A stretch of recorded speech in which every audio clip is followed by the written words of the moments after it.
Bismillahirrahmanirrahim. Assalamualaikum warahmatullahi wabarakatuh.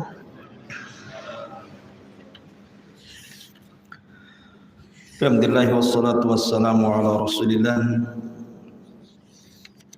wa ala alihi wa sahbihi wa mawalah wa la hawla wa la quwata illa billahi wa ba'du.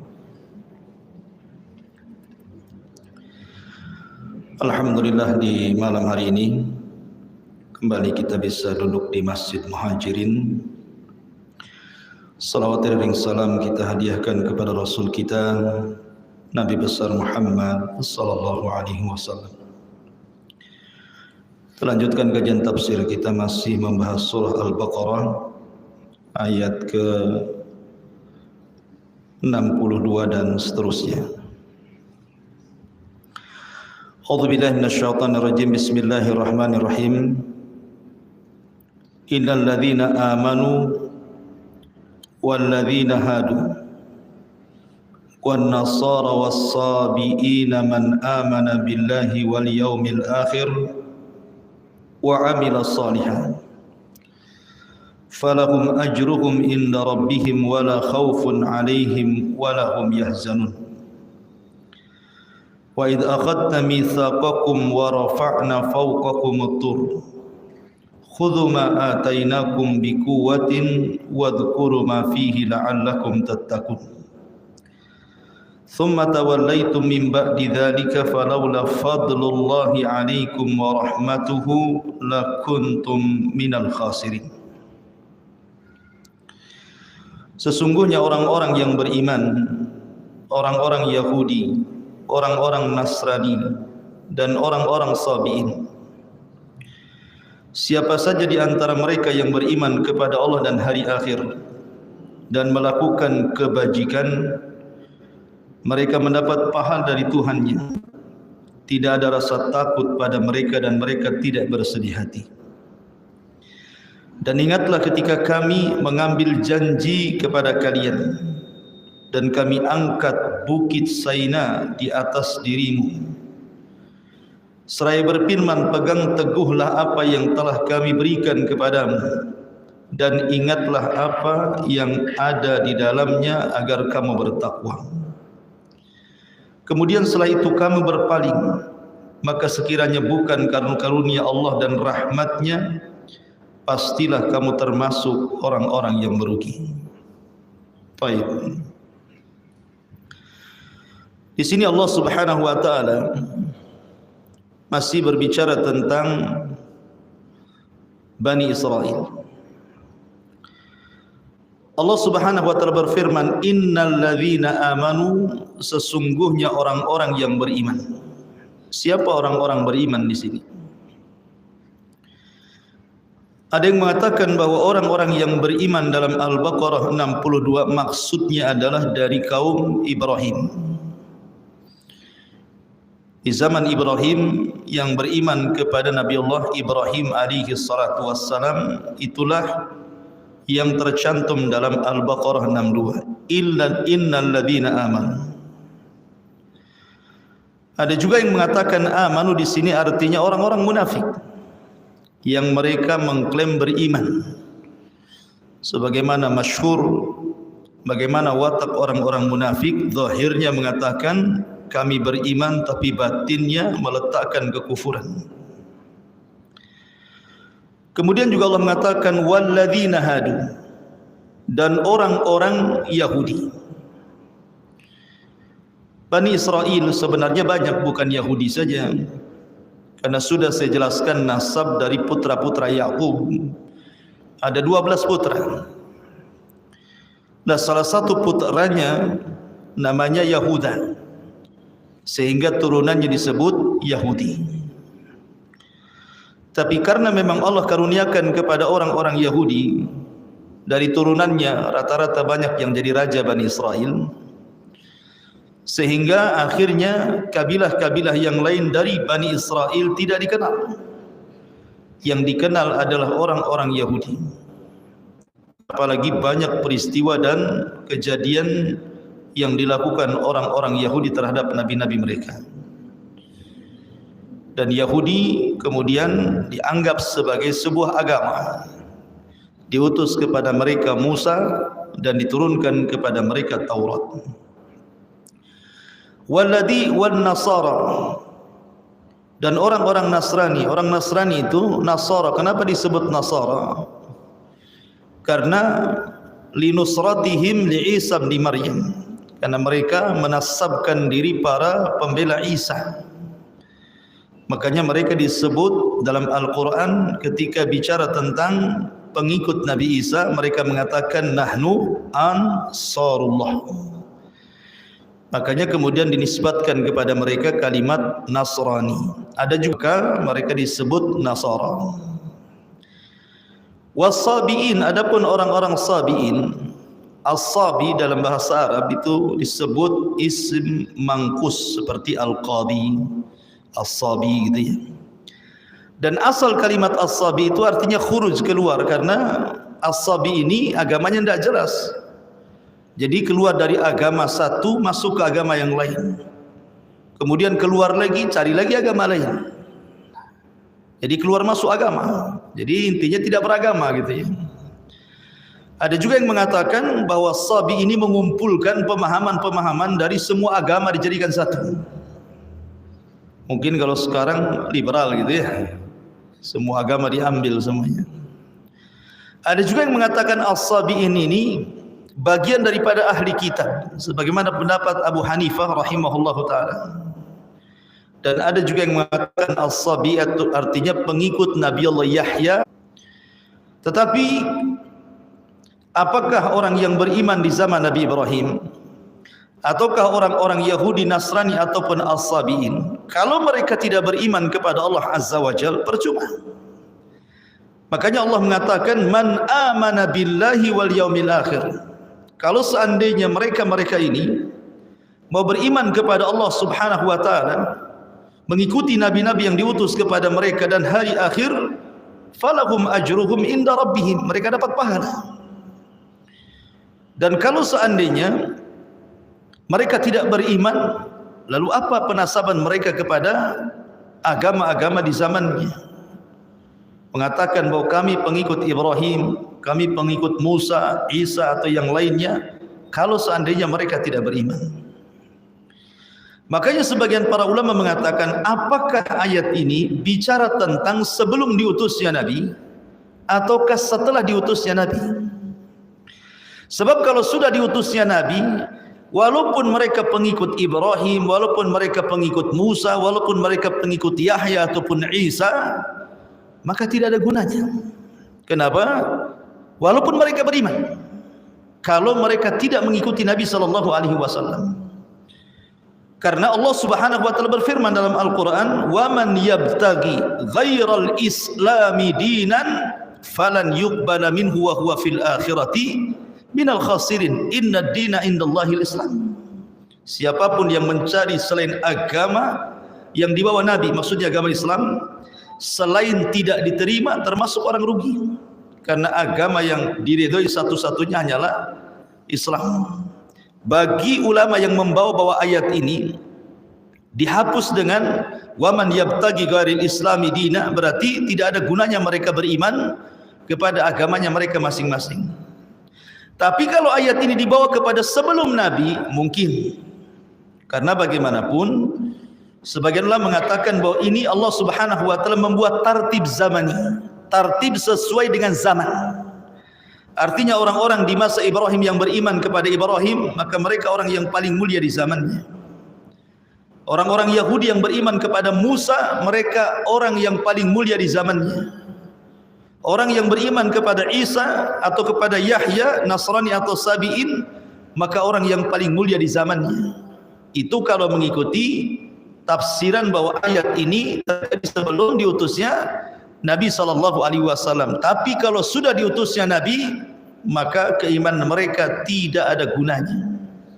Karena Rasul mengatakan dalam sebuah hadis, la yasma'u bi yahudiyun wala nasraniyun. Tidak satupun Yahudi dan Nasrani yang mendengar kedatanganku summa lam yu'min bi, kemudian tidak beriman kepadaku,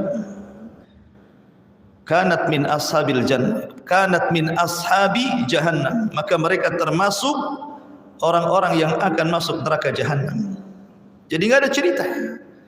Tidak boleh ada orang Yahudi atau Nasrani atau Sabi'in atau orang-orang di zaman Nabi Ibrahim yang kedatangan Nabi SAW kemudian tidak mengikuti Rasul kecuali sesat mereka. Makanya Rasul mengatakan laukana Musa, dalam riwayat Isa hayyan, kalau seandainya Musa dan Isa hidup, summa taba'tum, kemudian kalian mengikuti dia, wa taraktumuni, dan meninggalkan aku, kata Rasulullah, la dhalaltum, kalian pasti sesat. Maka di sini ada dua penafsiran para ulama. Kemudian Allah mengatakan man amana billahi wal yaumil akhir wa amila salihan, dan beramal saleh, menunjukkan bahwa konsekuensi iman itu adalah amal. Kemudian falahum ajruhum inda rabbihim wala khaufun alaihim wala hum yahzan, maka pahalanya akan diberikan kepada Rabb mereka, tidak ada rasa takut pada mereka dan mereka pun tidak akan bersedih hati. Kemudian Allah mengatakan wa id akhadna mitsaqakum, dan ingatlah ketika kami mengambil janji kepada kalian. Jadi Nabi Musa ini masih di Ardutih, peristiwanya masih di negeri Linglung. Jadi ketika Musa alaihi salatu wassalam berada di negeri Tih itu, mereka kan tidak bisa keluar dari situ selama 40 tahun. Secara otomatis harus ada undang-undang yang mengatur Bani Israel ini. Karena 40 tahun bukan waktu yang singkat, waktu yang lama. Kalau tidak ada undang-undang bagi mereka, kacau kehidupan masyarakat. Akhirnya kemudian mereka pun meminta undang-undang kepada Musa. Maka Musa berdoa kepada Allah Subhanahu wa taala. Dari situlah Musa alaihi salatu wassalam membawa nuqabah, orang-orang pilihan yang jumlahnya 12 orang itu, diajak oleh Musa untuk mengambil Taurat. Di mana? Di Bukit Saina. Berangkatlah 12 orang pilihan bersama Musa alaihi salatu wassalam. Kemudian Musa berangkat duluan dan 12 orang pilihan ini belakangan. Singkat cerita, maka Musa alaihi salatu wassalam pun kemudian berjumpa dengan Allah dan berdialog dengan Allah. Kemudian Allah mewahyukan kepada Musa dengan memandatkan Taurat. Dan ini kitab yang sangat masyhur dari kitab-kitab Bani Israel. Itu mukjizatnya Nabi Musa. Karena Allah Subhanahu wa taala menurunkan kitab-kitab langit diawali dengan suhuf. Tidak ada namanya, hanya suhuf saja. Suhuf itu artinya lembaran-lembaran. Sebagiannya diberikan kepada Syith, kepada Idris, kepada Ibrahim gitu ya. Maka Musa alaihi salatu wassalam dianugerahkan Taurat. Dan dalam bahasa mereka disebut perjanjian lama. Adapun Injil berbeda dengan Taurat. Ada yang mengatakan Taurat itu lebih sempurna dari segi ahkam, penjelasan hukum-hukum dibandingkan Injil. Karena Injil sendiri ditulis bukan oleh Nabi Isa, tapi Isa mengajarkan kepada murid-muridnya sebelum diangkat ke langit. Kemudian murid-muridnya ini menyebar untuk mendakwahkan syariat Isa. Maka muncullah beberapa Injil yang ditulis oleh murid-muridnya. Di sana ada Lukas, di sana ada Matta, di sana ada Yohanna, macam-macam, ada 4 Injil. Sehingga kemudian berbeda penjelasan satu Injil dengan yang lainnya, karena ini kan berasal dari murid-murid yang berbeda. Ya, jadi Isa punya murid-murid, masing-masing muridnya nulis Injil gitu ya. Mereka menulis apa yang mereka dapati dari wejangan-wejangan Isa bin Maryam sebelum Isa diangkat ke langit. Sehingga akhirnya banyak perbedaan antara Yohanna, kemudian Lukas, kemudian Matta, kemudian yang lainnya. Dari situlah kemudian banyak terjadi penyimpangan, terutama setelah berlalu 200-300 tahun setelah wafatnya Isa bin Maryam. Banyak kemudian orang-orang Yahudi merusak ajaran Nasrani. Akhirnya muncul pemahaman Isa Tuhan lah, Isa anak Tuhan lah, Isa satu di antara 3 Tuhan, macam-macam pemahaman mereka. Intinya bahwa Allah Subhanahu wa taala anugerahkan kepada Isa Taurat. Taurat ini satu-satunya kitab yang dicatat langsung oleh tangan Allah Azza wa Jalla dalam lau sebuah papan. Akhirnya kemudian Musa membawa Taurat itu. Rupanya ketika di perjalanan Allah sudah ngasih tahu bahwa kaumnya itu sesat, disesatkan oleh orang namanya Samiri. Ketika Samiri membuat anak patung sapi, akhirnya 70.000 murtad menyembah patung anak sapi. Ditinggal 40 malam bisa murtad tuh. Dan di akhir zaman bukan 40 malam saja kata Rasulullah. Nanti di akhir zaman itu ada orang yang pagi hari mukmin, malam hari sudah kufur. Malam hari mukmin, pagi hari sudah kufur. Mereka berani menjual agama mereka dengan dunia yang sangat murah kata Nabi. Lebih cepat lagi nanti umat Muhammad itu kufurnya ya. Karena pagi beriman, malam sudah kufur. Ini masih mendingan 40 malam kan. Dan itu terjadi di akhir zaman kata Nabi SAW. Intinya sesampainya Musa alaihi salatu wassalam dengan papan Taurat itu melihat kondisi Bani Israel sudah murtad, marah Musa. Sampai kemudian papan Taurat itu dibanting. Kemudian akhirnya pecah. Sehingga akhirnya kemudian ketika dirangkai, sehingga banyak yang kemudian, ya mungkin kalau kita katakan ini lembaran nih berkecai kemudian ditumpuk-tumpuk, akhirnya halamannya berbeda-beda jadinya. Sejak itulah penyimpangan Bani Israel kepada Taurat. Ma'asyiral muslimin yang dimuliakan Allah Azza wa Jalla. Nah di sini Allah Subhanahu wa taala mengatakan, "Wa id akhadna mitsaqakum." Dan ingatlah ketika kami mengambil janji kamu dan kami angkat kepada kalian Bukit Tur. Wa rafa'na fawqakumut Tur. Kenapa Allah angkat Bukit Tur? Karena ketika Nabi Musa alaihi salatu wassalam melihat kemurtadan mereka, akhirnya mereka pun dinasihati Nabi Musa alaihi salatu wassalam suruh bertobat. Tetapi mereka enggan tobat. Ketika mereka enggan tobat itulah maka Allah Subhanahu wa taala mengancam dengan mengangkatkan satu bukit di atas kepala mereka. Ada yang mengatakan Tur itu satu bukit namanya Tur. Ada juga yang mengatakan ya semua gunung di zaman itu disebut Tur. Ya gunung-gunung terdekat lah gitu ya. Kemudian diangkat, diletakkan kepala mereka. Sebagian ulama tafsir mengatakan ketika gunung itu baru saja terangkat gitu ya, maka mereka langsung tobat dan sujud. Cuman sujud mereka tidak sempurna. Jadi sambil sujud ngelirik ke langit gitu ya. Gini sujudnya. Sujudnya bukan kalau kita kan betul-betul sujud. Sujud mereka sambil begini gitu, tengok bukit di atas. Maka sampai sekarang orang Yahudi tidak benar sujudnya. Karena pendahulu-pendahulu mereka seperti itu sujudnya. Ya. Kenapa mereka sujud langsung tobat gitu sambil melirik ke atas gitu ya? Karena mereka tahu bahwa azab Allah Subhanahu wa taala ada di atas kepala mereka.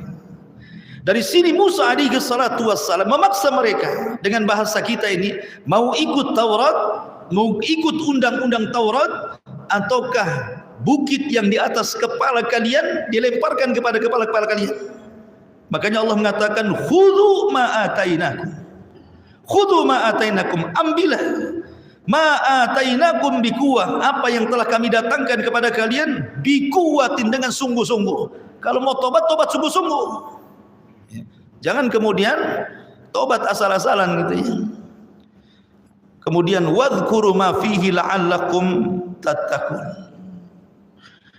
Di sini Allah Subhanahu wa taala mengatakan khudhu ma atainakum biquwah. Ketika Nabi Musa memaksa mereka mau tobat atau tidak.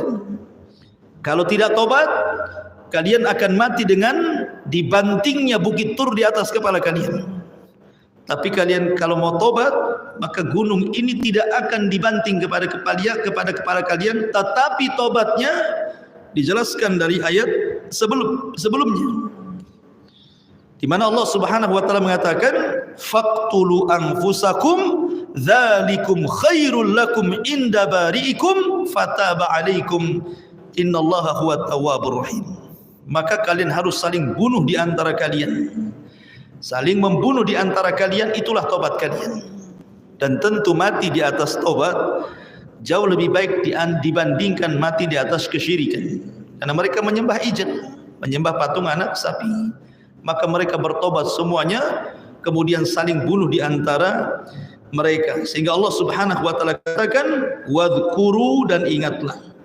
ma fihi, apa yang ada di dalamnya, la'allakum tattaqun, agar kalian bertakwa. Di sini Allah ingatkan orang-orang Yahudi Bani Israel yang ada di kota Madinah di zamannya. Lihat bapak kalian seperti itu, nenek moyang kalian seperti itu. Thumma tawallaitum min ba'di dzalik falaula fadlullahi 'alaikum wa rahmatuhu lakuntum minal khasirin. Tetapi apa yang terjadi dengan Bani Israel? Bani Israel itu memang betul-betul ya, sudah jelas-jelas kawannya bertobat, kemudian saling membunuh gitu. Ini yang hidup, yang sisa yang hidup itu yang menyaksikan bagaimana mereka saling membunuh sehingga 70.000 mati bergelimpangan. Apa yang terjadi? Summa tawallaitum, kemudian kamu berpaling lagi. Ya.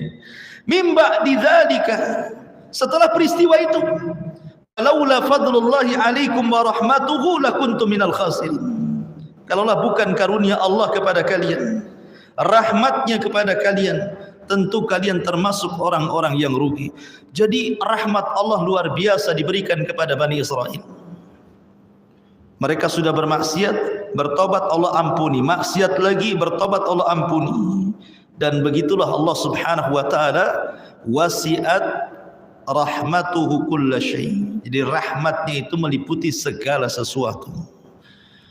Makanya kita tahu, kalau kita cerita tukang sihir di zaman Musa, tukang sihir di zaman Musa itu tidak pernah satu kali pun beriman kepada Allah, beramal pun tidak. Mereka sehari-hari hanya belajar sihir dan sihir kesyirikan. Ketika kemudian berduel dengan Musa alaihi salatu wassalam, kemudian akhirnya mereka tidak sanggup melawan Musa, akhirnya bertobat, kemudian sujud 1 kali selama hidup mereka. Kemudian setelah itu Fir'aun marah dan mengatakan, amantum qabla an adana lakum, kalian berani beriman sebelum aku izin, akan kubunuh kalian. Akhirnya Fir'aun membunuh tukang-tukang sihir itu. Tukang sihir ini selama hidupnya tidak beriman, tidak beramal, tapi dia di akhir hidupnya tobat, kemudian sujud. Kemudian setelah itu dibunuh Fir'aun. Apa kata Abdullah bin Abbas radhiyallahu anhuma? Lihat tukang-tukang sihir itu, di pagi hari saharatun fajarah, di sore hari syuhadaun bararah katanya. Di pagi hari menjadi tukang sihir yang jahat, di sore hari sudah menjadi syuhada yang baik. Dan Allah masukkan mereka ke dalam surga.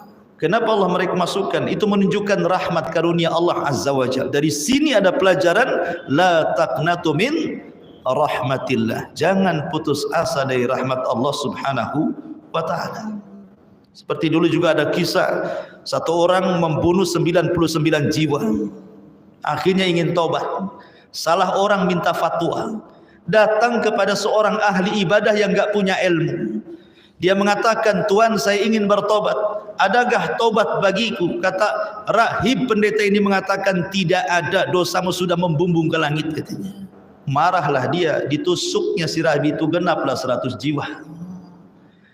Akhirnya dia tidak putus asa mencari orang-orang yang bisa mengantarkan dia kepada tobatnya. Berjumpalah dengan seorang alim, betul-betul alim. Kata orang alim ini, kau bisa bertobat dan diterima tobatmu asal kau cari lingkungan yang baik. Di sana ada desa, semua orang baik, orang soleh, orang taat. Kau gabunglah bersama mereka. Berjalanlah orang ini ke desa yang dituju orang alim. Di tengah jalan belum sampai dah mati. Ketika mati datang 2 malaikat, satu malaikat azab, satu malaikat rahmat. Kata malaikat azab, ruhnya pantas masuk neraka. Sudah 100 nyawa dia bunuh. Kata malaikat rahmat, tidak, ruhnya harus masuk surga. Kenapa? Karena sudah keinginan bertobat. Akhirnya tarik-tarikan dia. Maka Allah utus malaikat qadi pemutus. Kata malaikat pemutus ini, sudah gini saja, ukur saja bumi itu dari arah dia mati ke arah tempat yang dituju, atau dari arah mati ke tempat dia bertanya kepada orang alim. Kalau dia dekat kepada tujuan, masukkan ke surga. Tapi kalau masih jauh dan dekat kepada orang yang ditanya, masukkan ke neraka. Subhanallah. Hakikatnya bumi itu sebenarnya dia lebih jauh kepada desa yang dituju dan lebih dekat kepada orang yang bertanya. Tapi karena rahmat Allah Subhanahu wa taala luas, Allah lipat bumi itu sehingga kemudian desa yang dituju jauh lebih dekat dibandingkan orang alim yang ditanya. Akhirnya kemudian yang berhak mendapatkan terus siapa? Malaikat rahmat. Begitulah rahmat Allah Subhanahu wa taala. Dulu di zaman Bani Israel ada dua orang bersaudara. Dua-duanya ini bersaudara, tapi yang satu orang ahli ibadah, yang satunya pula ahli maksiat.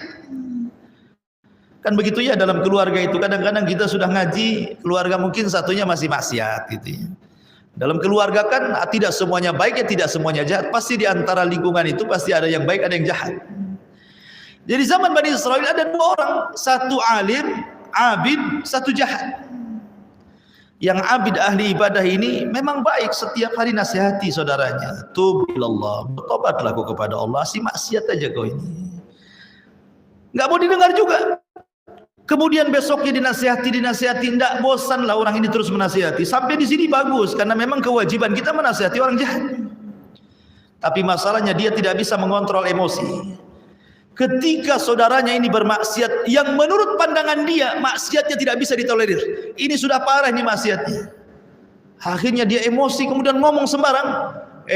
Lam tatub, kalau kau tidak bertobat, wallahi, bersumpah pula dia, wallahi demi Allah, la yaghfirallahu lak aw la yunjika minan nar. Allah tidak akan mengampuni dosa-dosamu, bahkan engkau tidak akan dikeluarkan dari api neraka. Dengan pastinya dia mengatakan seperti itu. Dia tidak tahu bahwa rahmat Allah itu luas. Allah itu wasi'at rahmatuhu, rahmatnya luas dibandingkan kemurkaannya.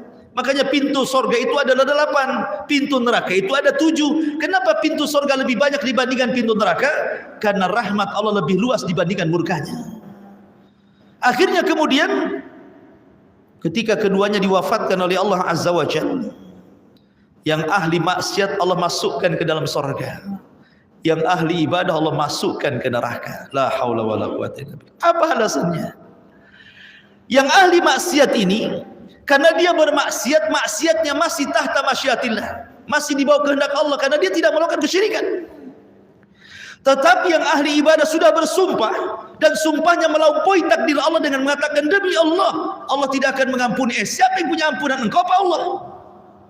Allah tidak akan mengeluarkan dari api neraka. Siapa yang punya neraka? Allah yang punya neraka. Suka-suka Allah memasukkan, mengeluarkan. Karena dia sudah bicara melewati takdir Allah, Allah masukkan ke neraka. Lihat bagaimana orang ini masuk neraka bukan karena membunuh loh, bukan karena minum khamar, bukan karena berzina, karena dosa lisan. Hanya ngomong begitu masuk neraka. Kenapa? Karena lisan ini satu kalimat saja kalau membuat Allah murka sudah cukup dimasukkan orang itu ke neraka. Lihat hadis Rasul, wa innal abda la yatakallamu bil kalimati la yulqilaha balan min sukhtillah yahwi sahibuha fi nari jahannam. Terkadang ada seorang hamba berbicara satu kalimat. Lihat bahasa Rasul, satu kalimat. Rasul tidak mengatakan berkalimat-kalimat, cukup satu kalimat saja. Tetapi terkandung kemurkaan Allah di dalamnya, dan dia ucapkan tidak sadar. Subhanallah. Yang satu kalimat yang terkandung kemurkaan Allah itu dia ucapkan tidak sadar. Mungkin lagi emosi dia ngomong gitu ya, tetapi mengakibatkan orang yang bicaranya masuk ke dalam jahanam sejauh lebih jauh dibandingkan barat dan timur, kata Rasul. Ab'ad ma bainal masyriqi wal maghrib. Dari sini penting orang menjaga lisan itu. Jangan sampai menyinggung orang, jangan sampai menghina orang, jangan sampai orang akhirnya tidak tenang karena ucapan kita, tulisan kita macam-macam. Ya. Ma'asyiral muslimin yang dimuliakan Allah Azza wa Jalla. Intinya bahwa Bani Israel walaupun begitu degilnya masih juga Allah berikan karunia dan rahmat kepada mereka. Kemudian setelah itu Allah Subhanahu wa taala menceritakan lagi bagaimana watak Bani Israel. Allah mengatakan, walaqad alimtumul ladzina i'tadaw minkum fi sabti faqulna lahum kunu qiradatan khasi'in faja'alnaha nakalan lima baina yadayha wa ma khalfahu wa mau'izatan lil muttaqin. Dan sesungguhnya kami telah mengetahui orang-orang yang melakukan pelanggaran di antara kamu pada hari Sabtu. Lalu kami katakan kepada mereka, jadilah kamu kera yang dihinakan. Maka kami jadikan yang demikian itu peringatan bagi orang-orang pada masa itu dan bagi mereka yang datang kemudian, serta menjadi pelajaran bagi orang-orang yang. Ayat ini memang kurang lengkap, tetapi kita ambil sebagai penjelasan yang lengkap pada surah Al-A'raf. Dan karena ayat ini disebut kisah Ashabus Sabti. Dalam surah Al-A'raf, tepatnya pada ayat 162 atau 163. Jadi kisahnya begini. Nabi SAW ketika sampai hijrah ke Madinah, kita tahu orang-orang Madinah ketika itu mayoritas orang-orang Yahudi, karena Yahudi terdiri dari 3 kabilah di Madinah itu. Ada namanya Bani Quraidah, ada namanya Bani Qunaiqah, ada namanya Bani Nadir. Itu kabilah-kabilah besar Yahudi. Dan yang paling besar namanya Bani Qunaiqah karena yang menguasai perekonomian Yathrib atau Madinah kala itu. Jadi Nabi SAW selalu berdialog dengan orang-orang Yahudi. Selalu berdialog dengan orang-orang Yahudi. Dan terkadang Yahudi pun mengetes Nabi untuk kebenaran risalahnya. Jadi karena orang-orang Yahudi itu, mereka sulit didakwahi, sangat sulit didakwahi. Beda dengan orang Nasrani. Di zaman Rasul banyak orang masuk Islam, orang-orang Nasrani, tapi orang Yahudi sedikit. Walaupun pemimpin mereka Abdullah bin Salam masuk Islam dari pemimpin Yahudi, tetap saja orang Yahudi tidak beriman. Ya. Jadi Nabi SAW ingin bertanya kepada mereka tentang kakek buyut mereka. Seolah-olah Nabi SAW mengatakan, kalian seperti ini, saya mau tanya kepada kalian tentang Ashabus Sabti. Dulu kakek buyut kalian ada yang disebut dengan Ashabus Sabti, orang yang memuliakan hari Sabtu. Bagaimana? Makanya Allah Subhanahu wa taala mengatakan dalam surah Al-A'raf ayat 123, Allah mengatakan was'alhum 'anil qaryati allati kanat hadiratal bahri. Tanyakan wahai Muhammad kepada mereka orang-orang Yahudi Madinah itu tentang sebuah negeri yang terletak di dekat lautan. Ada yang mengatakan negeri ini namanya Ailah. Ada yang mengatakan negeri ini Madian.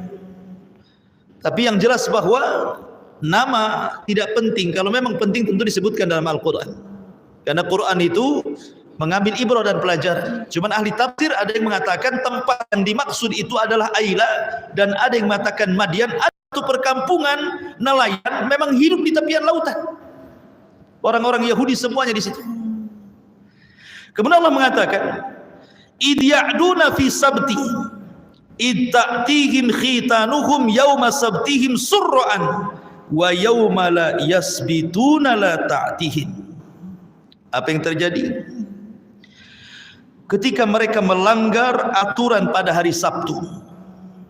Begini ya. Allah Subhanahu wa taala sebenarnya sudah menawarkan kepada Yahudi atau Nasrani satu hari yang disebut dengan hari sakral, di mana mereka satu hari itu diperuntukkan untuk beribadah, tidak boleh untuk dunia. Perang tidak boleh, cari ma'isyah tidak boleh, bekerja tidak boleh, pokoknya hari itu khusus ibadah. Dan Allah tawarkan hari Jumat. Tapi mereka tidak mau mengambil hari Jumat. Mereka mengambil hari Sabtu. Kemudian Nasrani mengambil hari Ahad, dan Allah pilihkan Islam hari Jumat. Jadi Allah yang memilihkan Jumat kepada kita.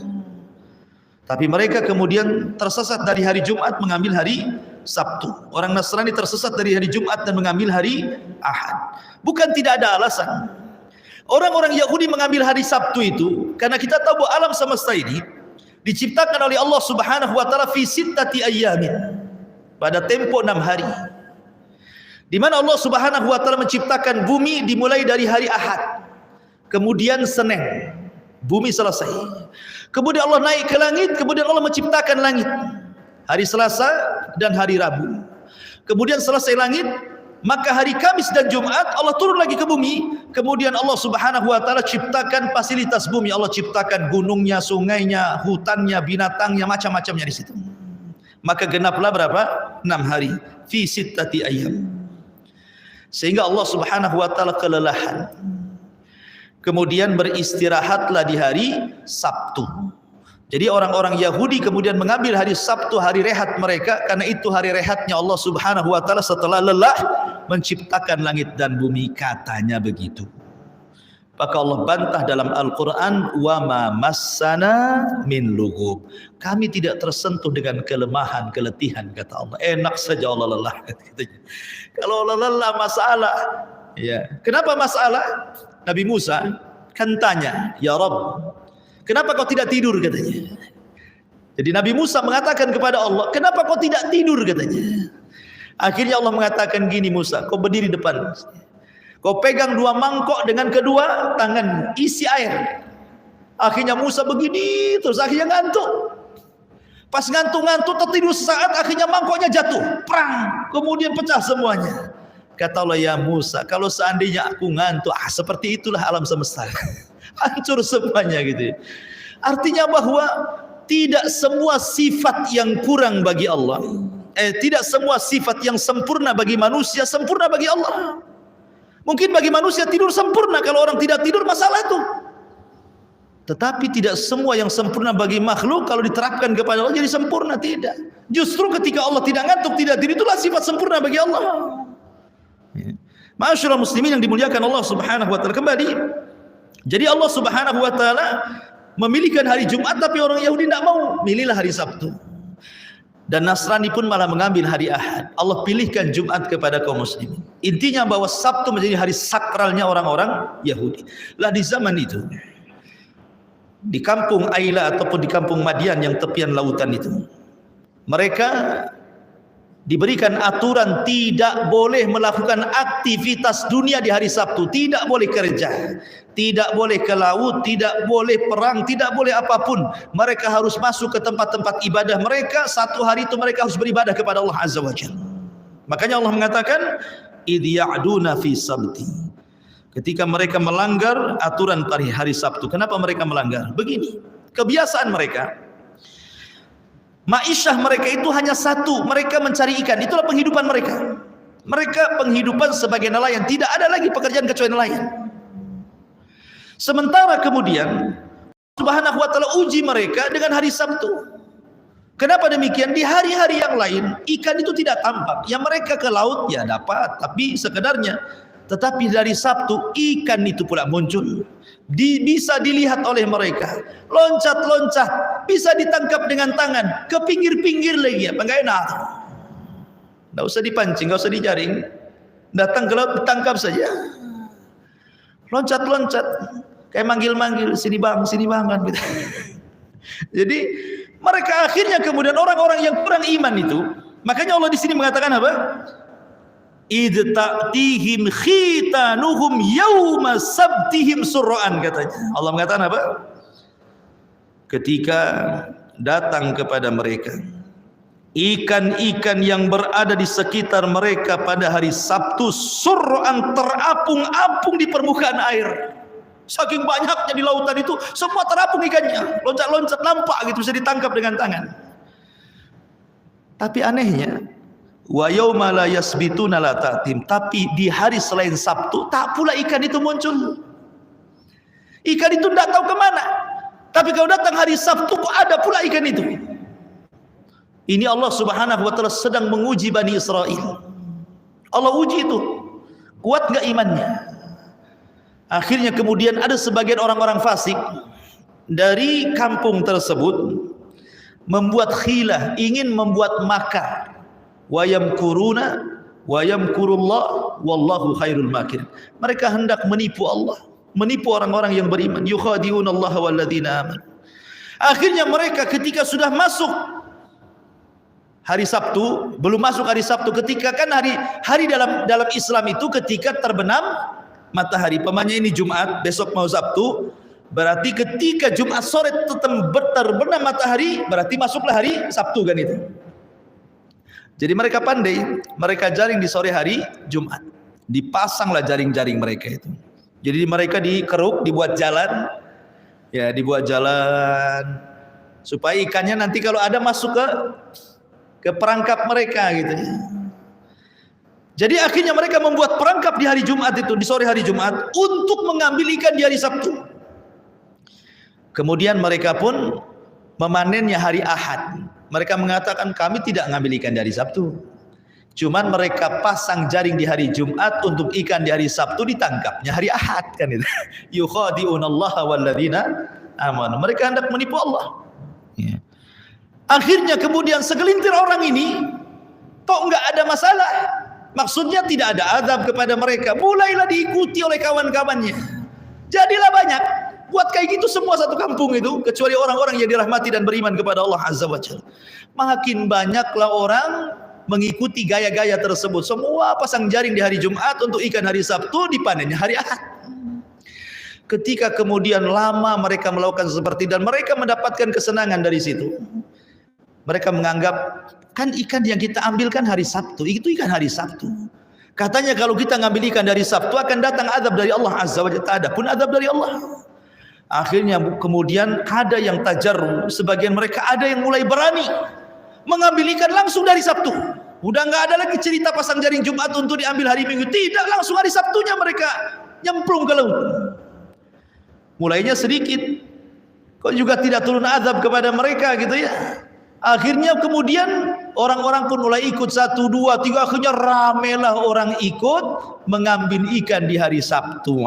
Di sini Allah mengatakan id ya'duna fi sabti, ketika mereka melakukan pelanggaran di hari Sabtu. Akhirnya kemudian manusia terpecah menjadi 3. Manusia terpecah menjadi 3. Wa idh qalat ummatum minhum lima ta'iduna qauman Allahu muhlikuhum aw mu'adzibuhum adzaban syadida.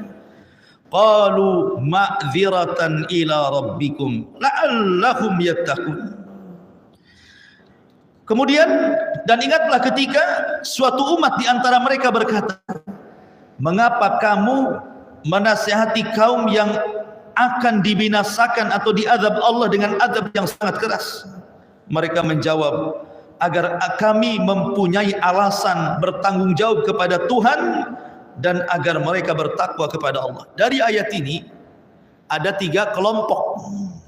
Bani Israel di kampung itu terbagi menjadi 3 kelompok setelah peristiwa mereka rame-rame mengambil ikan dari Sabtu. Kelompok yang pertama orang-orang fasik. Mereka mengambil ikan di hari Sabtu, yang tua yang muda ikut terlibat di situ. Kelompok yang kedua keras. Tidak boleh kau ini ngambil ikan dari Sabtu, nanti azab akan turun kepada kalian. Kelompok yang ketiga pula bising kepada orang yang melarang mencari ikan di hari Sabtu. Makanya Allah mengatakan, wa idh qalat ummatum minhum lima ta'iduna qauman Allahu muhlikum. Ngapain kalian bising kepada mereka? Biarkan sajalah mereka mencari ikan di hari Sabtu. Mereka itu umat yang pasti azab akan turun kepada mereka. Ini enggak bersyukur ada orang lain menasihati, disalahkan pula orang menasihati. Begitulah di masyarakat, ikhwan. Pasti orang itu terbagi menjadi 3. Ada pelaku maksiat, ada orang yang melarang maksiat, ada yang ketiga tidak suka kepada orang yang melarang kepada maksiat. Sudahlah, biarkan tetangga itu, kalian bising kali, biarkanlah dia gitu. Itu di masyarakat kan gitu. Jadi umat terpecah jadi 3 di sini. Ya. Tetapi orang-orang yang melarang punya alasan. Qalu ma'dziratan ila rabbikum. Kenapa kami larang mereka? Agar kami punya alasan. Kalau nanti Allah mengatakan, kenapa kau tidak larang? Aku sudah larang kau Rabb, kan gitu maksudnya ya. Tapi mereka tetap seperti itu. Jadi dia punya tanggung jawab dakwah gitu ya. Falamma nasu ma dzukiru bi anjayna alladhina yanhauna anis-su wa akhadna alladhina zalamu bi adzabin ba'isim bima kanu yafsukun. Falamma atau amma nuhu anhu qulna lahum kunu qiradatan khasiin. Maka setelah mereka melupakan apa yang diperingatkan kepada mereka, mereka cuek. Orang-orang itu nggak didengar lagi tuh. Orang-orang yang menasihati mereka nggak didengar sudah. Apalagi sudah ada pembelaan kan dari orang-orang yang melarang orang yang melarang. Maka setelah mereka melupakan apa yang diperingatkan kepada mereka, kami selamatkan orang-orang yang melarang orang-orang berbuat jahat, dan kami timpakan kepada orang-orang yang zalim siksa yang keras disebabkan mereka selalu berbuat fasik. Maka setelah mereka bersikap sombong terhadap segala apa yang dilarang, kami katakan kepada mereka, jadilah kamu kera yang dihinakan. Jadi begini kisahnya. Kita kembali kepada surah Al-Baqarah. Jadi orang-orang ini, orang-orang yang beriman, yang mereka tidak mau dekat dengan orang-orang yang mengambil ikan di hari Sabtu, sepakat orang-orang yang beriman membuat pagar. Nampaknya kalian dengan kami tidak bisa. Kalau kami masih satu kampung sama kalian, kemudian Allah azab kalian, maka azab bukan hanya menimpa kalian, kami juga kena. Kalian sudah kami nasihati, kalian tidak mau. Kalau begitu kita pisah saja. Akhirnya kemudian orang-orang yang beriman keluar dari kampung itu, kemudian membuat dinding tinggi-tinggi untuk memisahkan kampung mereka dengan kampung orang-orang yang melanggar di hari Sabtu. Dibuatlah dinding tinggi sehingga terpisahkan. Jadi orang-orang yang tidak mau melihat mereka keluar, sehingga di kampung itu hanya tinggal dua kelompok. Kelompok pertama yang mencari ikan di hari Sabtu, kelompok yang kedua yang melarang kepada orang yang melarang yang mencari ikan di hari Sabtu. Satu kampung dilihat. Dari situ ma'asyiral muslimin yang dimuliakan Allah Azza wa Jalla, apa yang terjadi? Biasanya di balik tembok itu apabila mereka dapat ikan, ramai, biasalah nelayan kalau pulang dari lautan dapat tangkapan itu kan senang mereka, jerit-jerit gitu ya, teriak saking senangnya. Dan itu mereka biasa dengar hari-hari, terutama di hari Sabtu mereka ramai. Tapi suatu hari tidak pula ada suara. Senyap di hari Sabtu itu tidak ada orang yang biasanya ramai kali, tak ada satu suara manusia pun. Sementara orang-orang yang beriman kan di balik dinding tuh, kok biasa ramai pun ada ini. Penasaranlah orang-orang, coba lihat, tanjatlah tebing itu. Dan kemana mereka perginya? Kok tidak ramai-ramai? Akhirnya satu orang diutus untuk memanjat dinding, melihat. Pas dilihat ke kampungnya itu, tak ada satu orang pun. Tidak ada satu orang pun. Akhirnya kemudian dilapor kepada ulamanya, tidak ada orang di kampung itu, sepi, tak ada orang, yang kecil, yang besar, yang tua, yang muda, yang laki, yang perempuan, tidak ada semuanya. Kagetlah akhirnya. Dari situ mereka bersepakat untuk membuka dinding pemisah, pagar pemisah, benteng pemisah antara kampung mereka dengan kampung orang yang melanggar di hari Sabtu. Ketika dibuka dindingnya itu, pintu dindingnya itu, tiba-tiba mereka melihat pemandangan yang mengejutkan. Tidak ada orang sama sekali, tetapi ada kera-kera yang sedang menempel di dinding-dinding mereka. Semua kera di situsnya. Sebagian dan babi. Jadi ada yang dikutuk jadi kera, ada yang dikutuk jadi babi. Makanya di sini Allah Subhanahu wa taala katakan sebagai penguat daripada surah Al-A'raf dalam surah Al-Baqarah, Allah Subhanahu wa taala mengatakan, tadi mana ayat berapa tadi? Ayat 6. Baik. Walaqad alimtumul ladzina i'tadaw minkum fi sabti faqulna lahum kunu qiradatan khasiin. Maka kami jadikan, dan sungguh kami telah mengetahui orang-orang yang melakukan pelanggaran di antara mereka di hari Sabtu. Maka kami katakan kepada mereka, jadilah kalian kera-kera yang dihinakan. Maka kami jadikan yang demikian itu nakalan, peringatan, lima baina yadaihi wa ma khalfaha, bagi orang-orang yang ada pada masa itu, bagi orang-orang yang akan datang kemudian, wa mau'idatan lil muttaqin, dan juga bagi pelajaran yang bisa diambil orang-orang yang bertakwa jauh setelah peristiwa itu. Jadi ketika kemudian mereka orang yang beriman membuka gerbang itu, ternyata diambil pemandangan yang luar biasa, mereka menjadi keras semuanya dan sebagian mereka jadi babi. Sebagian para ulama mengatakan bahwa yang muda-muda semua dikutuk jadi kera, dan yang babi itu yang tua-tua. Jadi yang tua dikutuk jadi babi, yang muda-muda dikutuk jadi kera. Ada yang mengatakan seperti itu. Ada yang mengatakan bahwa orang-orang yang mengambil ikan di hari Sabtu itu dikutuk jadi kera. Kemudian yang kedua, orang yang memperingatkan orang yang melanggar di hari Sabtu dikutuk jadi babi. Ya kan? Kenapa? Karena dia tidak melakukan inkar kemungkaran, malah melarang kepada orang yang mengingkari kemungkaran kan. Sudahlah, jangan kau bising kepada mereka. Ini kan seolah-olah menghalangi kan orang yang sedang mengingkari sebuah kemungkaran. Akhirnya mereka terkena kutuk juga. Makanya Allah mengatakan, wattaqu fitnatan la tusibannal ladzina zalamu khassah. takutlah kepada fitnah yang kalau Allah timpakan bukan hanya orang zalim yang kena, orang baik pun terkena imbasnya di situ. Kalau tidak ada keingkaran kepada mungkar. Ya. Makanya bahaya membiarkan kemungkaran itu. Mereka pun terseret akhirnya. Ada yang mengatakan mereka tidak lama usianya, ketika mereka sudah dikutuk, sebagian jadi keras, sebagian jadi babi, dalam tempo sesingkat-singkatnya, kurang lebih 3 hari, Allah binasakan semuanya. Allah bisa binasakan semuanya. Makanya kalau kita menyinggung orang-orang Yahudi, kita katakan apa? Ikhwanu qiradata wal khanazir. Orang-orang Yahudi itu saudara dari yang dikutuk menjadi kera dan babi. Biasanya kan seperti itu kalau orang-orang Yahudi itu kita katakan apa? Ikhwanu qiradata wal khanazir katanya. Mereka saudara orang-orang yang dikutuk jadi kera dan babi. Pada kisah Ashabus Sabti di sini. Ya, tetapi walaupun demikian sudah jelas-jelas kan mereka dikutuk jadi babi, dan orang-orang Bani Israel yang beriman melihat, kemudian mereka pun akhirnya selamat dari kutukan itu, kemudian mereka hidup di tempat lain, muncul lagi pelanggaran dari mereka. Nah, begitulah Bani Israel gitu ya. Jadi ada saja pelanggarannya, turun azab, tobat, lakukan pelanggaran lagi, tobat lagi, diterima, buat pelanggaran lagi. Begitulah Bani Israel. Makanya dalam surah Al-Baqarah paling banyak kisah-kisah pelanggaran Bani Israel, padahal Allah sudah anugerahkan nikmat yang begitu banyak kepada mereka. Seperti nanti setelahnya kita akan berkisah tentang kisah Baqarah Bani Israil. Wa idh qala Musa liqaumihi innallaha ya'murukum an tadbahu baqarah. Bagaimana kisah Baqarah, sapi betina Bani Israel? Allah kita lanjutkan di minggu depan. Wallahu alam. Sebelum saya tutup, silakan kalau ada yang bertanya.